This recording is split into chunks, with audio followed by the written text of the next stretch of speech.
Hey, everybody. Welcome to Bridging the Seen and Unseen. My name is Shane McLain. I am your host. I am glad to be here, but man, oh man, what a week. How about you, Gwen?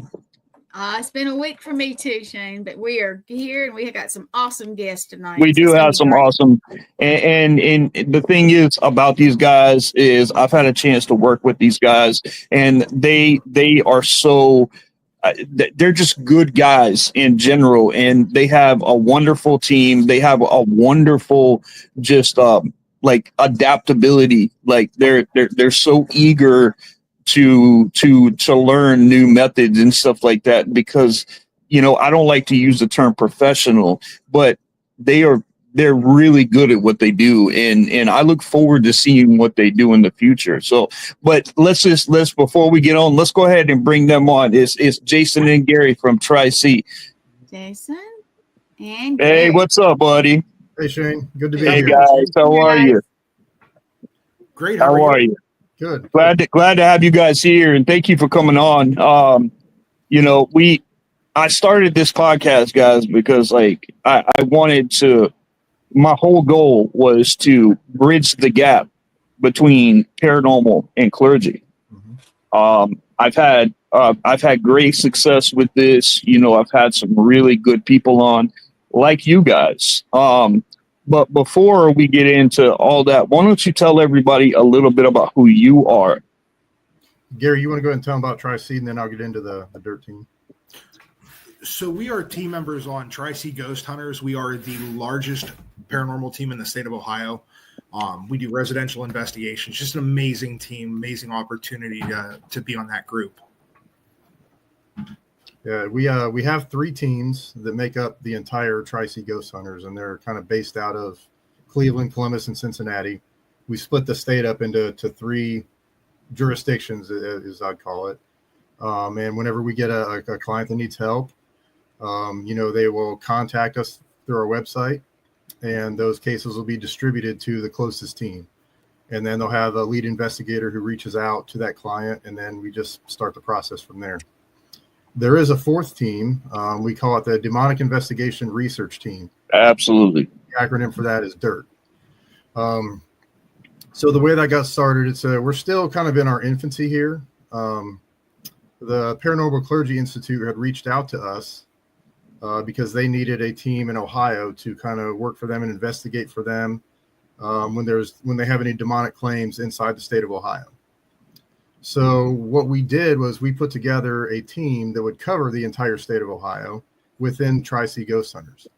And members from all three teams, from Columbus, Cleveland, and Cincinnati, are all members on this team. And what we do is when the PCI says, hey, we need you to check this out, we start the investigation and we kind of report back to the PCI. So we are not demonologists, just to be clear. We're not exorcists or anything like that. We are paranormal investigators. Yeah. So what we do is we'll go and we'll investigate the claims. We turn all of our evidence over to the PCI, and they're the ones who will determine if it's demonic or not. And then they handle all the aftercare after that. Yeah. See, and I think that's amazing that you guys do. And you guys have several different divisions. You even have a division in Florida, don't you? We do. That's fairly new as well. We just started a chapter out in Florida. Yes. That's good. Now, are all these divisions that you have are going to have a dirt division, or is it just you guys? As of right now, it's just in Ohio. Like so, the Florida team, they're fairly new. I think they only have 2 people right now, so they're accepting members. But yeah, as of right now, it's just in Ohio. Okay. Yeah, and I want you guys to know too. Please feel free to share each one of those, even all your divisions that you have on the 5 different areas. Put them on our page, Outer Realms. Put them on All Access. We want to help. We want to help. Promote you guys and get you guys out there too, because I really like you guys. I think you guys have a huge heart for this. How did you guys get into the paranormal? And I ask this because there's some people that have been, like me, for instance. I'm 47 years old. I had my first paranormal experience when I was 10 years old. So yes, I am clergy. and everything. But I've always known in the paranormal since I was 10 years old. So that was 37 years ago. When did you guys know that you were getting into the paranormal, and what got you into the paranormal? Go ahead, Gary. I think Gary's frozen. So I'll go ahead and go first. Well, I've actually been, interested in the paranormal, since I was really young, since I was, it started maybe junior high school era. And the show Ghost Hunters with, Jason Hawes and Taps and all that came out. And I was a big fan of the show. And I thought it was really cool when they would capture an EVP and things like that. So I started getting interested in it back then. It wasn't until probably 2017, 2018, somewhere in there. I lived in this old farmhouse that was built, maybe in the 1880s, I think it was. And there was things going on in that house I can't explain. It started out, there would be doors that would open and close on their own, but it's an old house. It's drafty. I kind of chalked it up to that. But one thing that I could not explain was I was standing in the kitchen and I watched my kitchen faucet turn on by itself. Like the water turned on, and I watched it happen. And there was nothing that could have caused that to happen. So I started looking into, all the equipment that they use and kind of researching what they use and what it does. And then I started buying it. And just being kind of a novice amateur rookie investigator that I thought I was, I would go to cemeteries and I would try to make contact. Didn't really have a lot of luck with that. But I kept studying and learning about the paranormal and learning about the equipment, how it works. And eventually I applied for Tri-C Ghost Hunters and got on the team. That's awesome. That's awesome. So, so ever since you got into the paranormal, you've been with Tri-C? Yeah, that's the only team I've ever been with. Yep. Okay. That's awesome. When I got in, like I said, I've been in the paranormal, my wife and I, since we were young. We both had experiences when we were 10 years old. But we didn't think about a team or anything like that. But when we got in, we couldn't decide whether we wanted to join a team. And I knew, and I still do, I know a lot of people. So what I did is I went and people were reaching out to me and they were like, well, why don't you start your own? Mm-hmm. And so I was thinking, I'm like, well, I'm in dialysis and, and I don't want it to, consume so much time. Well, immediately I had people wanting to come on board. Yes. So, and then not only that, but I even had a UK division when I first started. Okay. So when I started Outer Realms a year and a half ago, matter of fact, it'll be a year and a half. The 9th of this month will be a year and 6 months that we started Outer Realms. And when I started, I had regular Outer Realms, and then I had a UK division too with a UK director also. As of right now, I don't have one. We took the UK division because there's just a lot of problems over there, but I do have a main page. So that was a year and a half ago though. And we're growing just like you guys. Yeah. But I've always been into it and I've always been intrigued by it. And, like I said, I want to bridge the gap between paranormal and clergy. And what I mean by that is I was a full-time pastor. People would come into the church. They would have real issues, real problems. And all I would hear was, well, we'll put you and your family on the prayer list, and then they're like, thank you, but is there any way you can help us? And then if somebody were to have an issue with a haunting, the first thing the church wants to do is tell you that it's demonic. And not all hauntings are demonic.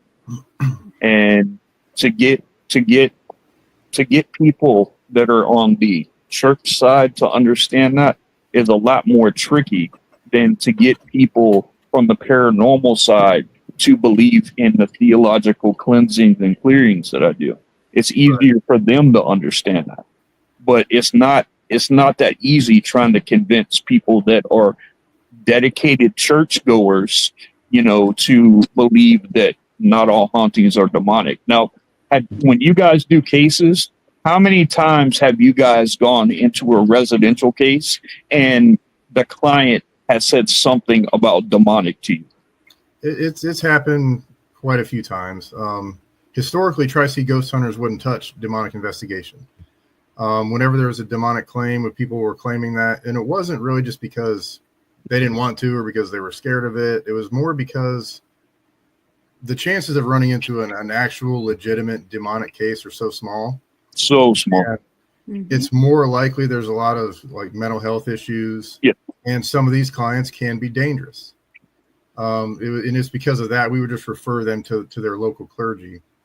But now we're getting to the point where we have backing on the theological side, because even if we did have a demonic case, we can't do anything with it. Oh, you got me working. You got me working with you. I'm right there with you, man. So now that we have the Paranormal Clergy Institute as our backing for this, we're more equipped to take a case like that. Yeah. And that's where one thing that all three of us share is the desire to bridge that gap with the theological side and the paranormal side. Yeah. We think that's really important because they can kind of work together when our main objective is helping people. And yep. Tri-C has a motto, which is keeping it real.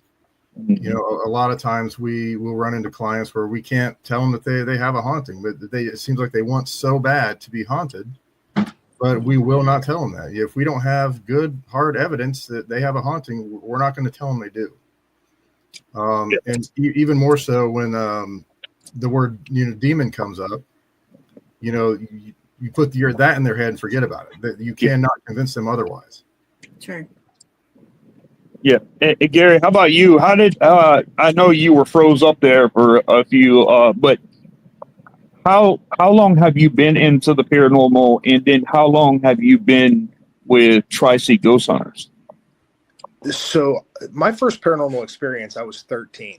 Yeah. See, yeah. Obviously, at a young age, that's a very, very life-changing event, and it kind of makes you question everything you've ever learned. Everything. And I still, to this day, I still question absolutely everything. It is. You have to question everything, especially in what we do. I started actively investigating paranormal in 1996, was on several small teams throughout the years, and then I joined actually the same time Jason did in 2021. Okay. All right. That's awesome. Yeah, I was telling him, I had my first experience when I was 10. And it wasn't anything scary. It wasn't anything. I was standing in a mirror in my grandmother's 4-year room or whatever, in front of a mirror that my grandfather made. He built the wood. He did the stain of the wood. He built this mirror, and he had passed away. And my grandfather was a really big man. He was from Ireland. He was 6'4", 285 pounds. He was chief lieutenant for SLED, which is South Carolina Law Enforcement Division. He was a well-respected man, not only in the church, but in the community and in law enforcement. So with that being said, I was standing in the mirror and I was adjusting my tie, and I looked up, and my grandfather was right behind me with his hand on my shoulder. Ironically, I saw my grandfather. That was my first experience at 13. With your grandfather? Just a month prior. Yeah, see, that's what I mean. And I had a couple experiences with him, and I turned around to look to see if my grandfather was there, and he wasn't there, and I turned back and he was gone. But I knew if I said something to my grandmother would be like, stop it, because she was a diehard. Every time the church doors opened, she was in there. Mm-hmm. She's probably the most dedicated churchgoer I've ever seen in my whole life. My grandmother is the reason why I actually got into ministry, was because of how I saw how she was and the servant attitude that she had when she was. But before she passed away, I know she had an experience too. It's amazing. My grandfather, did your grandparents sleep in different rooms? They did. That so did mine. So did mine. I don't know what it was back then, but I think after 50 they started sleeping in different rooms. Yes. Like, my grandfather had his room and he passed away, and my grandmother kept it tidy as anything.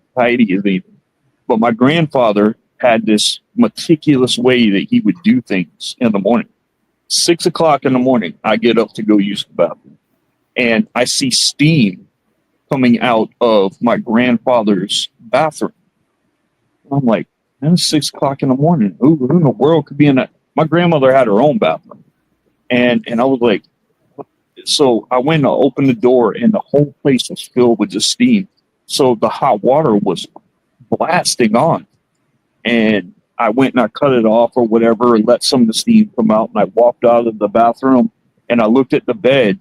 And my grandfather, when he would get up, he would take and fold the cover back, and it'd be in a little triangle like this on the cover. He would get up, he would go right ahead of him, open the closet, pick a suit out, put the suit on the bed, and put the shoes right there at the bottom of it and go jump in the shower.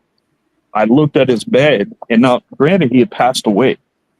Granted, and when I came out the bathroom, I looked, the bed was turned back, a suit was on the bed, the shoes were out, and even the foot indentions where somebody was underneath the covers was on his bed. And my grandmother got up and she came in the room and she looked at me like, why'd you do that? And I'm like, I didn't do that. Yeah. You know, and then she started noticing like every single thing that was there. And I couldn't have memorized everything that he did, but it was everything he did every single day. And another crazy thing is that the suit that was on the bed was his favorite suit that my grandmother bought him and he wore for their 50th wedding anniversary. Wow. Wow. So, I mean, like I said, I know she had an experience. I know she did. But my grandmother was the kind of person that if she had a paranormal experience happen right in front of her, she was the kind of person that would be like, just ignore it. Yeah. Yeah. Were your grandparents like that too? Yeah. My grandmother, no. My grandmother was very much believed. And actually, when I told her about seeing my grandfather, she was very supportive of it. She actually had at the same relatively the same time, and that was kind of the reason it steered me towards starting to question things and look into things and trying to figure it out. But as far as the rest of my family goes, it's taboo. Yep. Yeah. And you said you've been in since what, 96 or so? Yeah, like I said, I had mine at 10, and you know, as a teenager we tried to find ways to, you know, we didn't have all the like equipment that we have nowadays back then. Yeah. But yep. I do have old school methods of investigating. Like I would use the red Solo cups. Yeah. And I would turn them upside down and I would grab ping pong balls and I'd take the ping pong and rub them against my head like this and cause static electricity. And you take the ping pong and put them on top of the Solo cups. And if an entity got close to it, the ball would shoot across. Yeah. You know, so that was just one little simple way. But, you know, the flashlight thing's been around forever. What's your guys' favorite equipment? What do you use as favorite equipment when you're on the paranormal? Go ahead, Gary. I mean, personally, for me, it's my digital recorder. The amount of EVPs we've captured over the years and just having conversations like we're having now, not paying attention to anything. Yeah. You use that recorder constantly and go back and bam, there's something there. Do you keep it constantly going, or do you have sessions that you do? I do both. I run one constant and I run one that is burst session. That's smart. That's smart because then you can go back and you can see like questionable answers if something responds to you by questioning. And then if you hear something abstract coming through, you know, you can add those to the EVP. That's smart to do that. That's good. How about you, Jason? I'd have to say the same, the digital recorder. I like the Spirit Box, even though I'm still a little skeptical of that. because it is scanning radio, you know, you mean anything that, I mean, The theory is it's going so fast, you shouldn't be able to hear a DJ or a commercial or a song.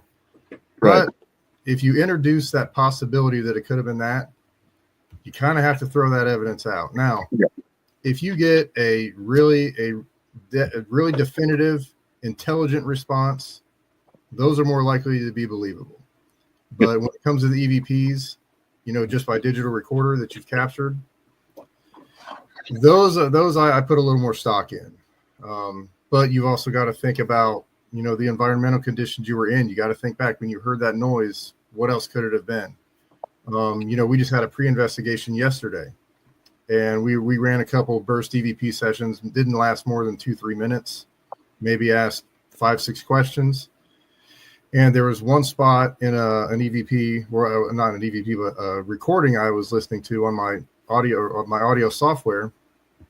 And there was a spot where I had asked a question, and it sounds like there's a voice right there, right? Maybe a couple seconds after I asked it.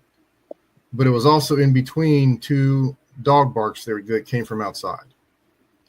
And it's very possible it could have been a floor creak. I mean, this house we were in was built in 1900, has creaky floors. One of us could have shifted our weight and made that sound.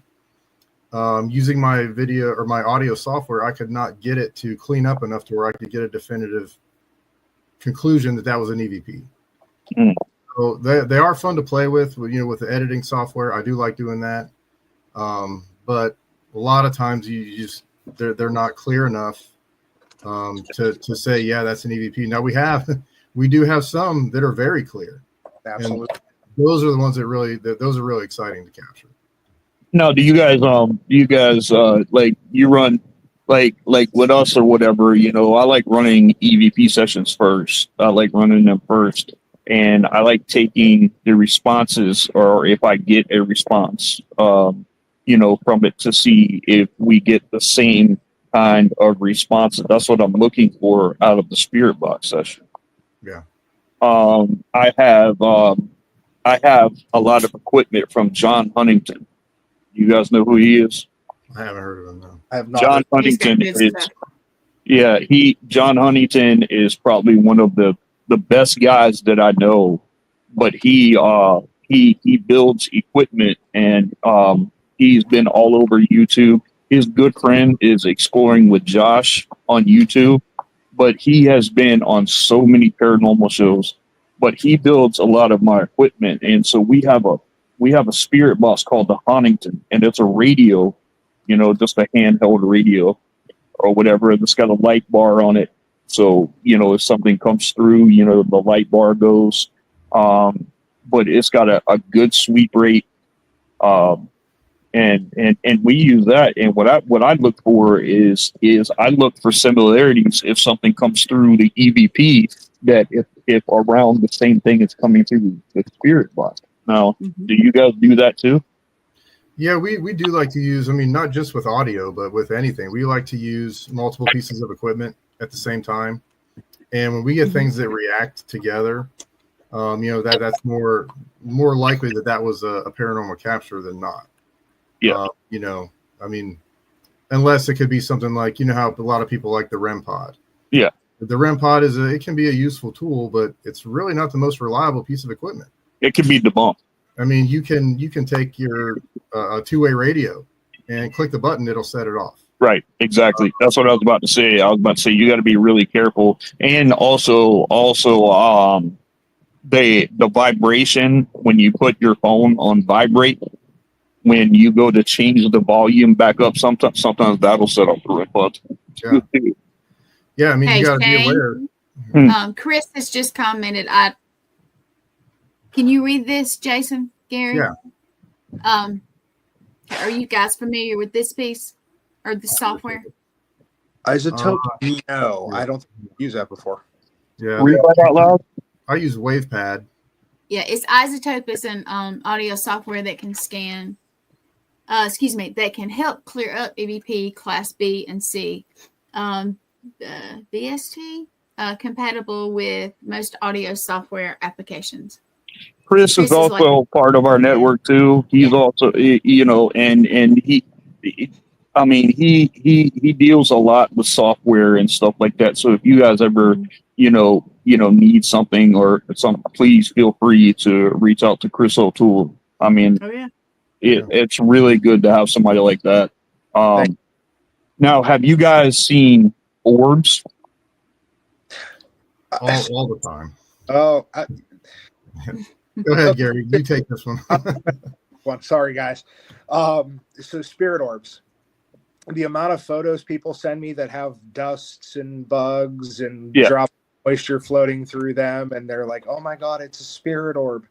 No, I'm sorry, it's not. It's dust or bugs or moisture. If you're going to see a spirit orb, you're going to see it with your naked eye. You're not necessarily catch it on camera because of the way IR records. Right. But yes, right. have I visibly seen a spirit orb? Absolutely, I have. Yep.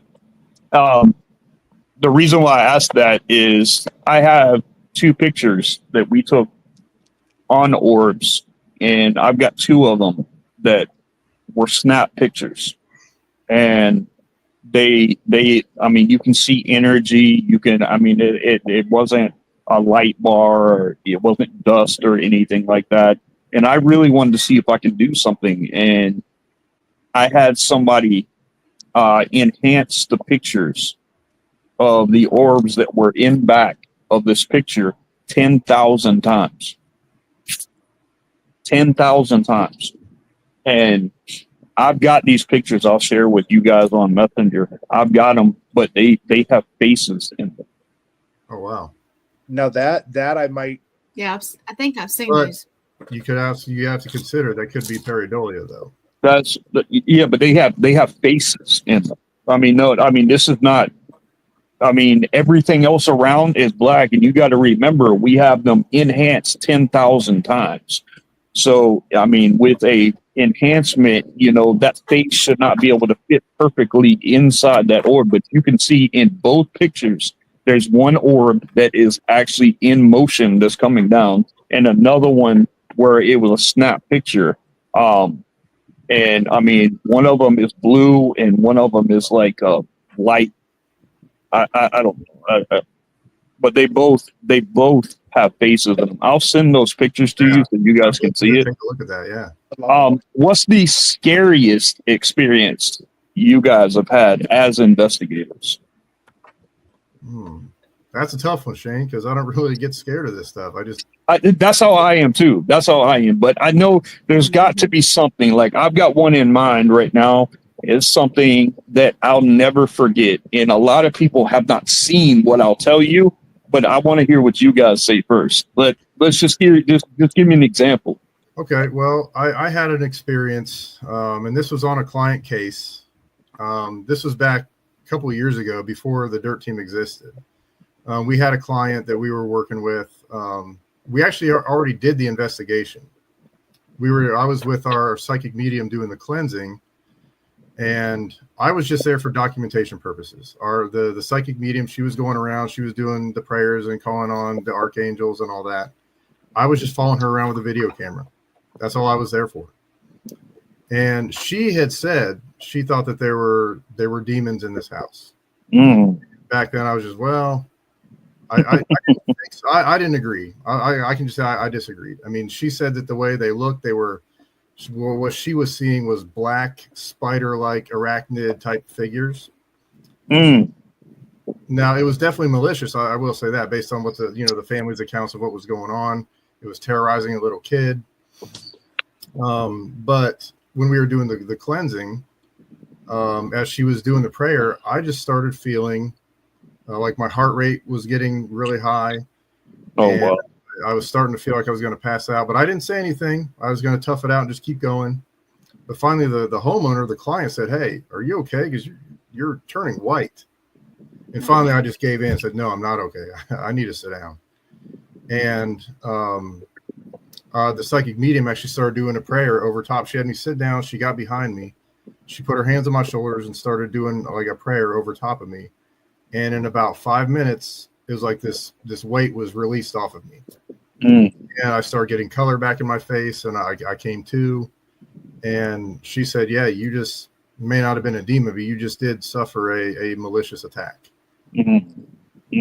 Now, why it came from me and not her, I don't know, because I was just there. She was the one doing all the praying and all that. So, but of all the experiences, that one was probably the most strange feeling I've ever had, because it actually took me about 3 days to recover after that. I was just how were you feeling when it was happening? Did you feel oppressed by it? Did you feel like something was wrong? Like what was the feelings you were having during that time? I was just feeling really drained of energy, and it was almost like when your blood pressure plummets and you feel like your vision starts going black. That's what was happening to me. And like I said, I just thought, I'm just going to tough it out. I'll just breathe through it.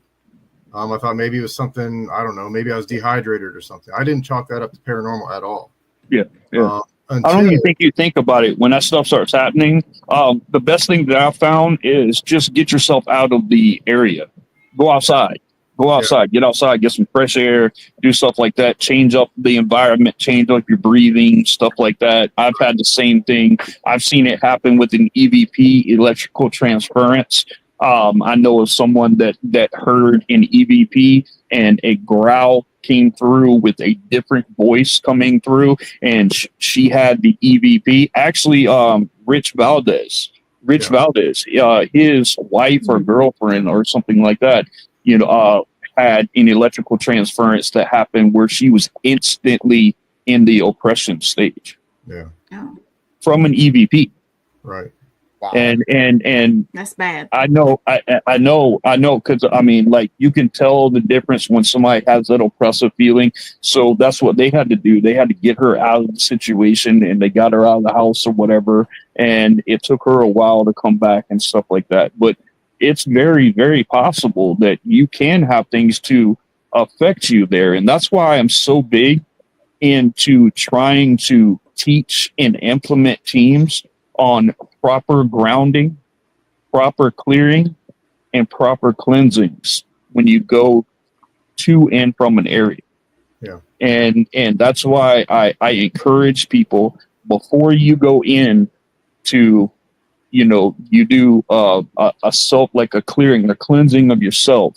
And I use frankincense and stuff like that, and I say, and I release. Yeah, Shane does it different by using the frankincense. Which is awesome, I do it.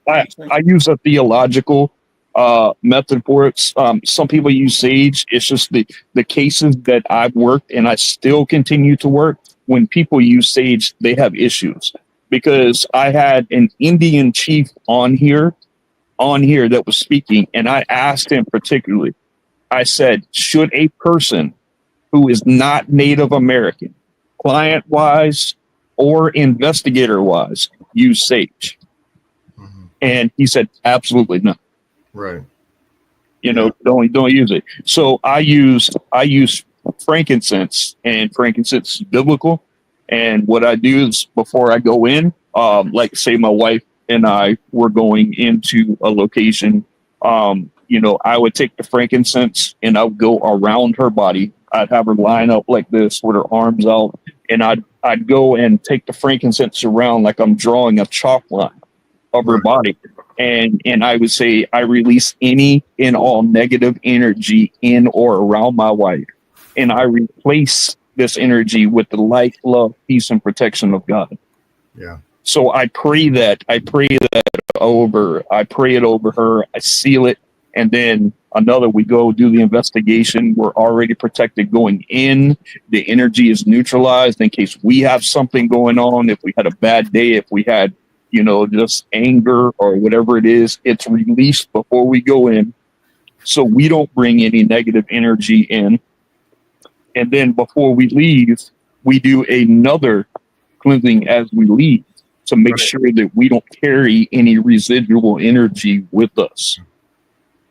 Now, do you guys do that same thing? And what's your guys' methods? Like when you do a clean, do you just use holy water? And we don't do too much of the cleansing aspect of it. Usually we turn that over to the people that are way more qualified to do that than we are. So whether it be, having them reach out to clergy and having them come in, we do work with some Reiki experts. We have some people on the team that are capable of that. That's a little above my pay grade. Yeah, well, see, that's Gary's on the Cleveland team. I'm on the Columbus team. And on the Columbus team, we actually have two very gifted psychic mediums. Okay.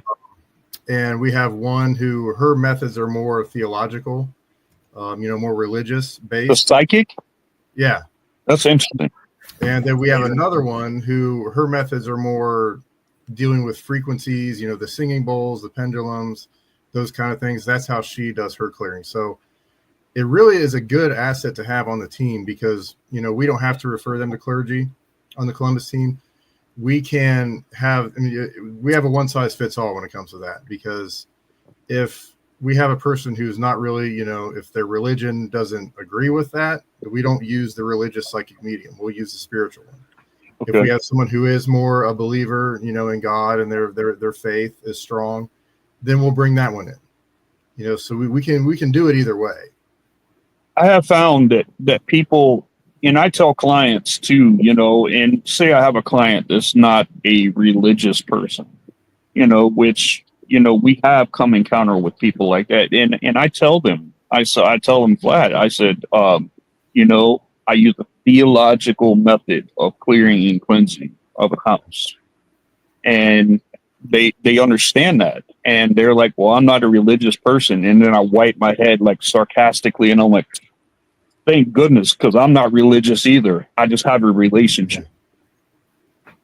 So I mean, when I lighten up the situation, and I'm not here to bring like any kind of churchy judgment to you. I'm here to bring a theological method that is tried and true when it comes to cleansing your house, your family, and everything.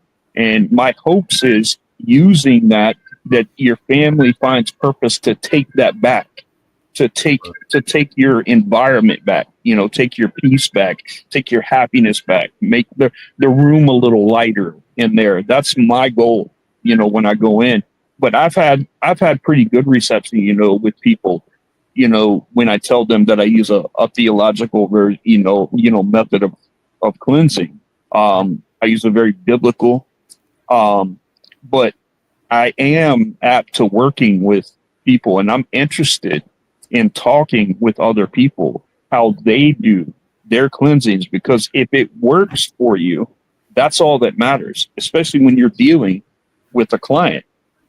What I don't like is when paranormal teams go in and they'll go in, do an investigation, stir things up, and then it makes it worse for the client. Yeah. I don't like that. And I don't like when paranormal teams go in and they said, oh, you have an evil spirit or a demon. And then it gets them all scared and rowdy, and then they don't know what to do about it. Right. And I don't like that. That leaves teams like us that come in, and it's happened to me. I don't know if it's ever happened to Jason, but me specifically, I've gone in on at least 2 different cases and had to do damage control because of that. No, what is your version of damage control? Because I'm sure it's probably the same around as mine. But what does that mean to you when you say damage control? The one case in particular, she had a team come in. They told her that she had evil spirits in the house, that there was a demon in the home, that this demon was actually physically targeting her. And I said, okay, we're not going to go there right now. Let us do our investigation. I said, and then I'm going to sit down with you and your husband, and we're going to go over what the results are. And after doing that investigation, the stuff was completely explainable. They were hearing voices coming from their attic. And I'm a construction expert. And as a construction expert, I look at things very logically in a home. Sometimes there's explanation for voices in your home. In the neighborhood she was situated in, the way her home was constructed, she had 2 end vents out on the end caps of her house. And she was hearing every neighborhood child that was talking, laughing, giggling. Coming from the direction. Okay. Yeah. It was coming through the attic because there was very low insulation up there. It was wide open space up there, and it was amplifying it like a microphone. And this team had her convinced that these were demons trying to speak to her. Demon. Yeah. Demons. Interesting. That's terrible. It took me a dozen conversations with her and her husband to bring her off the ledge. And you see what I'm see, that's what I'm talking about right there, Gary. That's exactly what I'm talking about. You tell a client that, and it gets them all scared, all stirred up. They start thinking, "Oh, I have to protect my kid. We have to protect our family." The paranoia sets in, the fear sets in, and I mean, things can get drastically worse for them. And I cannot stand when a paranormal team uses that term. And YouTube has made demonic so accessible that everything is demonic. Yeah, and it's been sensationalized too. Like, yes, it's almost like it's the end thing is to have a demonic infestation. Yeah. And Shane, I think you and I even breach this. Churches are bad for it too. Yep, 100%. And that was my whole purpose here, is because me bridging the gap between paranormal and clergy. That's not to get like just paranormal comfortable with clergy working with them. That's also understanding that clergy can understand the paranormal too. You know, and that's my goal is bridging. That's why my show is Bridging the Seen and Unseen. It is bridging the gap between paranormal and clergy. And I think it's very important. And I'm not talking about a theological clergy. Like there's different clergies. There's different, you know, people that are Buddhist, people that are Muslim, people that are, you know, they have their ways of doing it. And if it works helping people, who am I to say that you shouldn't do that? Yeah. I'm not going to judge the way somebody, but what I will do is that if you go in and you make a client's situation worse, that does aggravate me. Yeah, absolutely. One of my cases that I had at the first of the year is actually going to be on a show in the fall. It's called My Haunted Hometown. Mm-hmm. And they came down from Canada and they filmed one of my clients. My clients wanted his story told. My client literally had 2 paranormal teams come in, a demonologist, and a priest. And none of it worked. His situation was getting worse. So one of the team members reached out to me and they were like, "Hey, could you take a look at this?" And I said, "Yeah, sure. I'll take a look at it."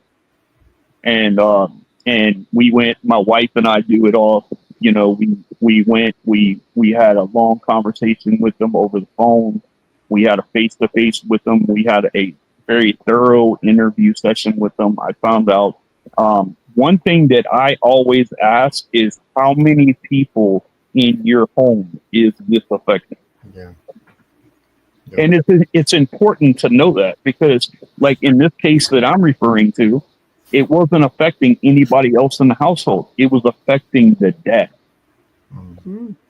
So I was like, well, why is it affecting the dad? So we did the investigation, you know, between EVP, spirit box sessions,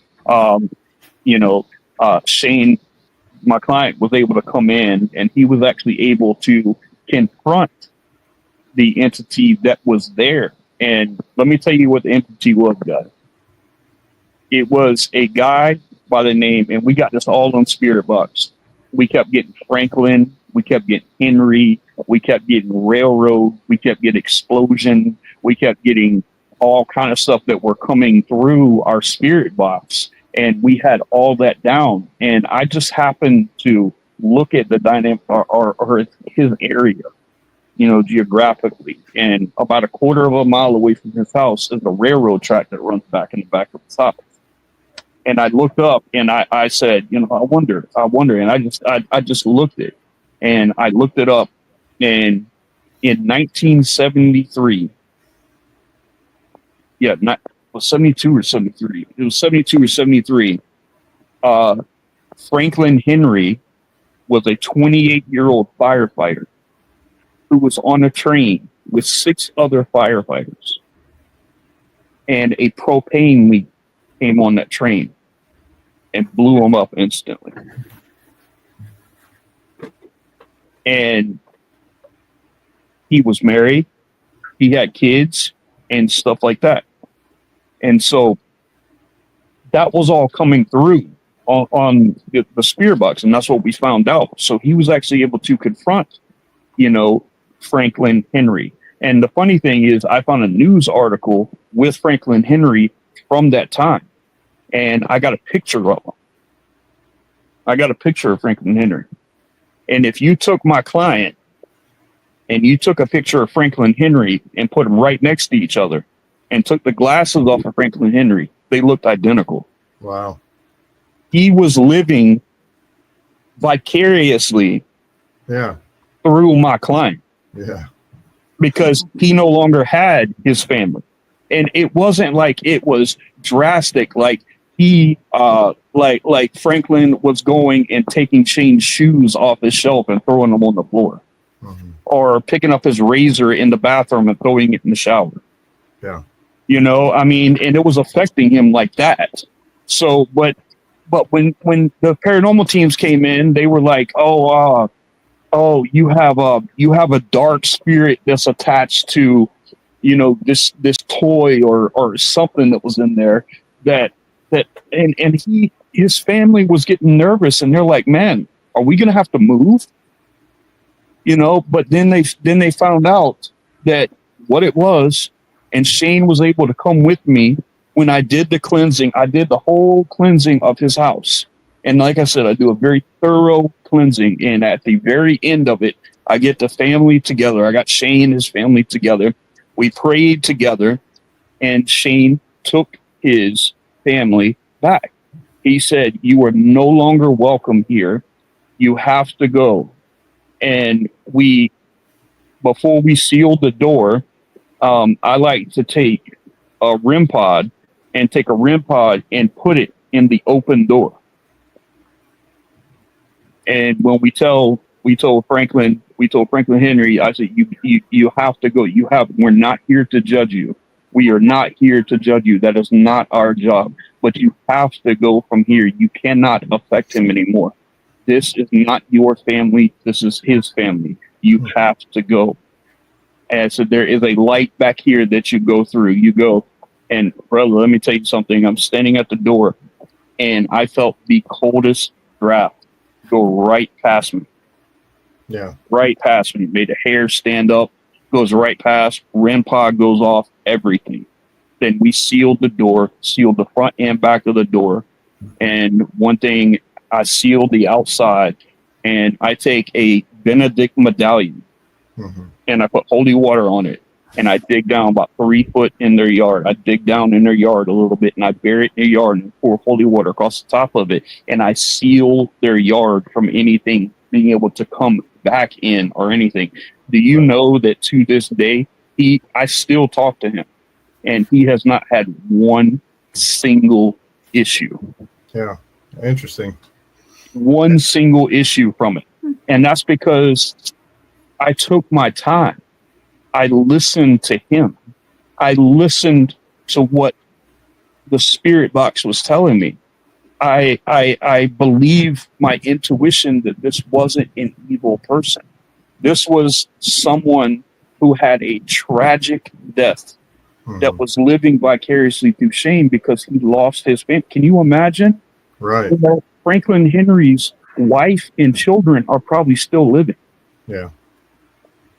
And I mean, that's going to be on that My Haunted Hometown. That was my case that I worked. They came and filmed. They did a 2-day filming with him, and then Angie and I came in and did the filming on the investigation, the clearing and cleansing of their home, and that will be on My Haunted Hometown in the fall. So it sounds like you essentially got him to cross over. Now Yes. That's a question I get a lot from clients is, I explain to them the process. We do the intake interview, the pre-investigation, the investigation, if needed, the cleansing and the clearing. And one question I often get is, well, can you cross them over? Can you get rid of them? And I always tell them I can't give you a good answer for that because free will exists in the afterlife. Yeah, they have to, but they have to understand. One thing they have to understand is that you're not there to judge them. You're not there to hold or harbor any kind of ill emotions, and the client shouldn't either. And they should promote them moving on. They Right. should promote them because your energy can create a light for them that they can go through. Another thing that can create a light is a white candle. Yeah. You put a white candle there, it puts a light out, for them to be able to create, and that's all energy right there. But go Right. ahead. I'm sorry for You know, interrupting. I always tell them, I can't tell you that we can encourage them. We can let them know it's safe and they're okay to do it, but free will is free will. If they don't want to leave, they're not going to leave. That's exactly it. And there's no psychic medium in the world that can force a spirit to cross over. Yep. They're just Yep. not. And us either, with doing it even on our side, not the psychic side, but that's there's no guarantee there either. But what I do is I do aftercare too. Right.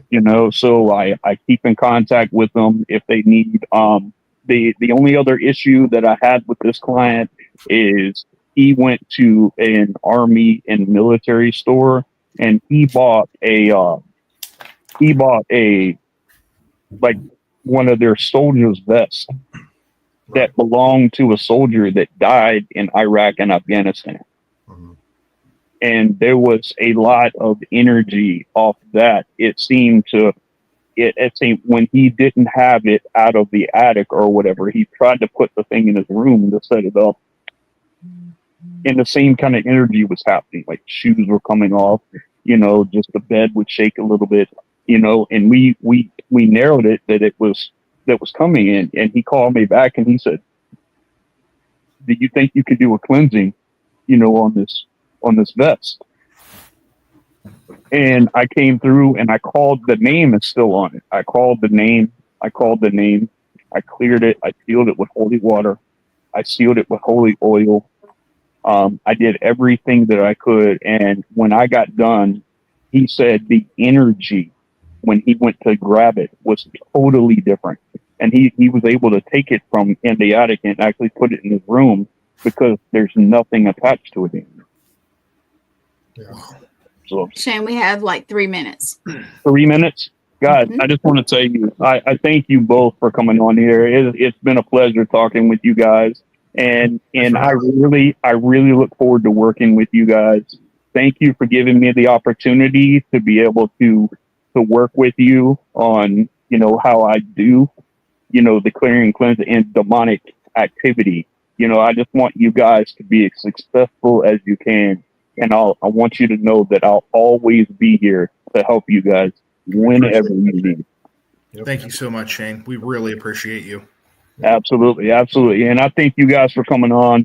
The show's been amazing. I think it's just good having people like you on.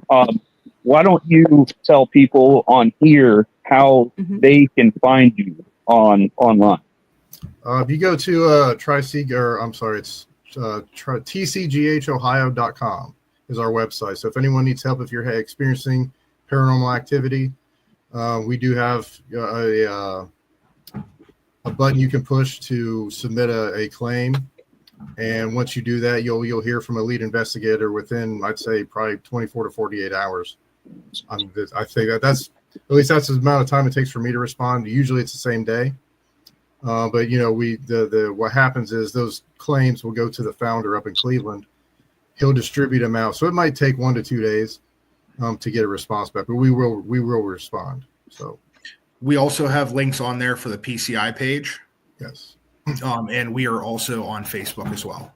Right. Yeah. And guys, please, everybody that's watching, please go join their pages because these are great guys there. You talk about leaders that are in the paranormal. You're looking at 2 of them right here. These are awesome guys. And I mean, it's an awesome team. The way that they've developed that, the way everything is just phenomenal. I really enjoy speaking and working with these guys. So please go join their pages because it's well worth it. Thank you guys for coming on. Thank you guys for just being amazing guests. And I look forward to working with you really soon. But I really appreciate you coming on tonight. Yep. Thanks, Shane. Thank you so much for having us, guys. Oh, you're welcome. I'm going to pull you down. You can talk in the back for just a second if you give us just a minute, okay? You got it. All right, guys. All right. All right. That's amazing. Good show, Shane. Good show. See, I know, and I mean, conversations like that should be organic, and it was like that when I was working with them too. They are just phenomenal people, and I mean, they're so in tune with who they are and what they're doing, and their wanting and willingness to help people is so commendable, and I love that about them. So please go on and join Tri-C Ghost Hunters page. You will not be disappointed. They are there to help you. They are there for you. But guys, I'm gonna try to find another awesome guest next week. But you guys stay safe, be blessed always, and stay spooky, people. Peace.